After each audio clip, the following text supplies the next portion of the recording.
Hello everyone, good morning. કેમ છો? Hello friends, આજે હું ઉઠી ત્યારનું મને થોડુંક ફીવર જેવું લાગે છે, તો હું અત્યારે તડકે બેઠી છું. હમણાં થોડીક વાર પછી ઉકાળો કરીને પીશ. તો હું તમને થોડીક ઉકાળાની રેસીપી બતાવીશ. અને અત્યારે તડકો આવે છે તો મેં બ્લેન્કેટ પણ તડકે સૂકવી દીધા છે. આકરો તડકો તો નથી, પણ આમ મસ્ત ઠંડો તડકો છે, આમ તડકી છે.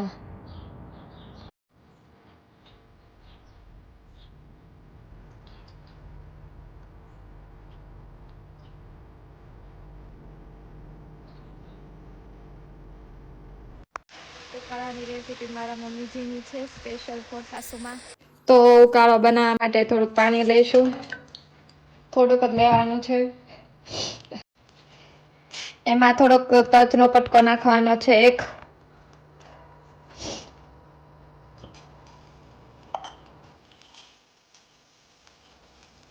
બે લવિંગ નાખશું.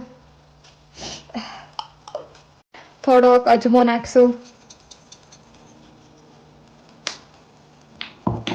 થોડુંક મરી પાવડર નાખશું. અને મસ્ત હલાવી નાખશું પહેલા. પછી એમાં થોડીક હળદર એડ કરીશું. થોડીક ચાની ભૂકી એડ કરીશું. થોડીક ખાંડ નાખશું સ્વાદ પ્રમાણે. એટલે આપણને થોડુંક આ ઉકાળો ભાવે, નકર તો ગળે ન ઉતરે. એટલો કડવો ઉકાળો હોય. મીઠું એડ કરીશું ટેસ્ટ માટે. થોડોક લીંબુનો રસ નાખશું એટલે થોડોક ભાવે. અમારી પાસે આ લીંબુનું રસની આખી બોટલ છે. આજ લીંબુ યુઝ કરી અમે સ્ટોર કરીને રાખી. સિઝનમાં લીંબુ આવે ને ત્યારે અમે રસ કાઢી લઈએ. હવે આને ઉકાળવા દેવાનું છે.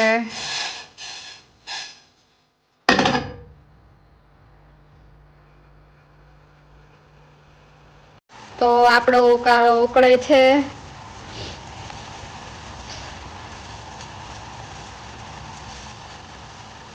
રેડી થઈ ગયો છે. હવે આપણે એને ગાણીમાં, એક બાઉલમાં ગાળીને રાખી દઈશું.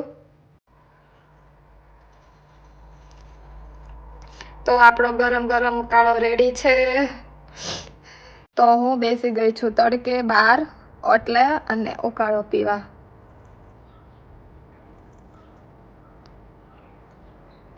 ભાવતો તો નથી, પણ પીવો ફરજિયાત છે તબિયત માટે. મેં પતાવી લીધો છે ફટાફટ ઉકાળો. અને હવે હું થોડીક વાર વોક કરવા જાઉં છું, એટલે થોડુંક સારું લાગે. તો ચાલો મારી સાથે વોક કરવા. આજે બહુ સરસ તડકો છે, એટલે હું તડકે જ વોક કરીશ, એટલે સારું પડે અને થોડુંક ફ્રેશ ફીલ થાય. તડકો સારો છે આજે, બહુ ઉકાળો તડકો નથી. આમ ઠંડો તડકો છે, મતલબ આમ તડકો તો આવે છે, પણ બહુ આમ તો એ ઠંડી તો લાગે જ છે. ધીરે ધીરે વોક કરીએ, એટલે વોક કરવાની મજા આવે અને થાક ન લાગે.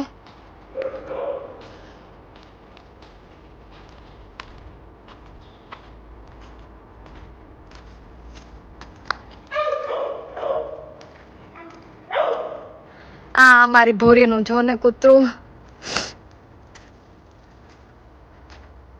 એને એના ઘરમાં પૂરીને રાખ્યું છે.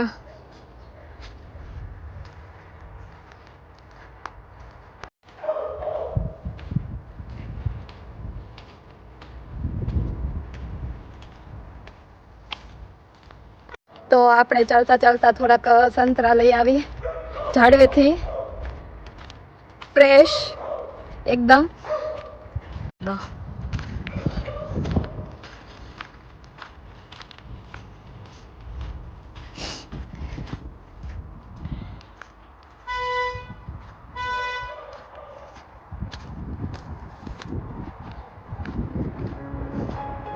આ સંતરાનું ઝાડ આવી ગયું છે.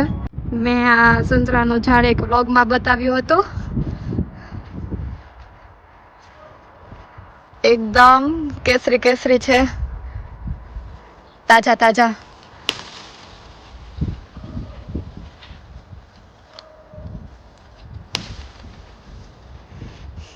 અહીંયા આ લોકો સંતરા છે ને, આપણે આ લોકોને પૂછીને લેવા પડે, નકર આ લોકો તોડવા ન દે.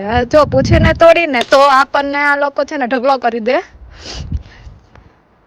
મેં સંતરા તોડી લીધા છે, તો હવે ચાલો આપણે ઘરે જઈએ.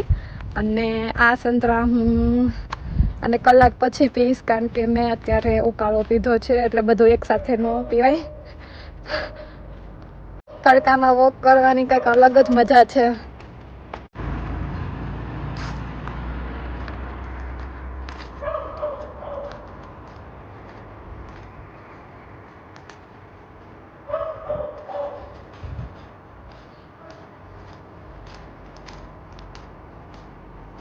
તો મારા ઘરના ગેટની અંદર આવી ગઈ છું. રોઝ પણ એકદમ ખીલી ઉઠ્યા છે. હું પહોંચી ગઈ છું સંતરા લઈને મારા ઘરે.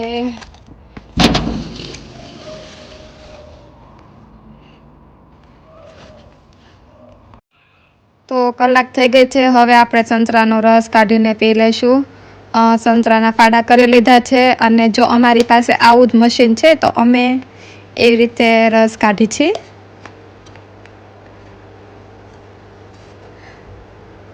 તો મેં પી લીધું છે હવે સંતરાનું જ્યુસ, અને હવે હું થોડીક વાર સૂઈ જાઉં છું હીટર ચાલુ કરીને.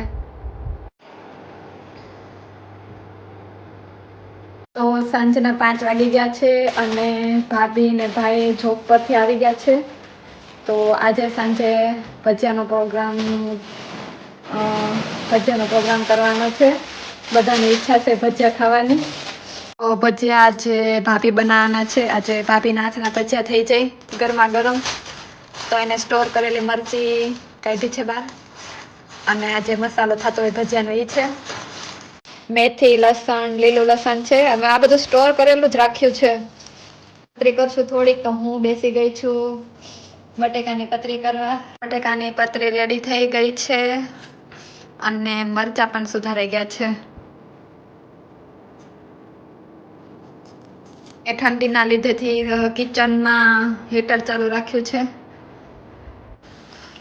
તો ગરમા ગરમ ભજીયા રેડી છે, અને બટેકા પૂરી તૈયાર થાય છે, અને એક ડીશ રેડી પણ છે ભજીયાની.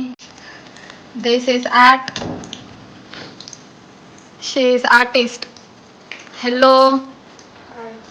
તો અમે બેસી ગયા છીએ ગરમા ગરમ ભજીયા ખાવા.